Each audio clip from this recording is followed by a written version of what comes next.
Cantt की प्रकृति से एक नया रूबिक करेंगे, इंक्यूजिस्टिव। इसका मतलब होता है जिज्ञासु। इसमें से 2 दवाइयाँ दे रखी हैं, एक अगेरिकस और एक लेकेसिस।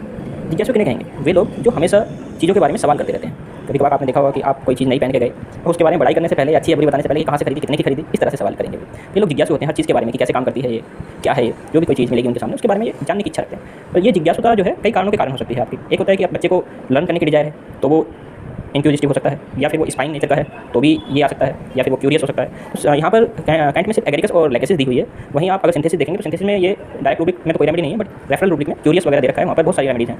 वहीं दे रखा है क्यूरियस चिल्ड्रन। क्यूरियस चिल्ड्रन में उन्होंने सिर्फ हाइयोस दे रखी है, या फिर कभी कभी बता रखा है कि कोई सुपर नेचुरल पावर के लिए स्पिरिचुअल मैटर में क्यूरियस होता है, जैसे गौतम बुद्ध के बारे में, भगवान गौतम बुद्ध के बारे में कहा जाता है, तो वहाँ पर कैलकेरियस सिंगल रेमेडी दे रखी है। या फिर कभी कभार कि आपने कहाँ से ट्रेनिंग करी, डॉक्टर की ट्रेनिंग के बारे में, डॉक्टर की पढ़ाई के बारे में ज़्यादा क्यूरियस होता है, तो वहाँ 2 दवाई दे रखी हैं जिसमें wants to know everything about the physician training के फॉस्फोरस और सल्फर दे रखी है।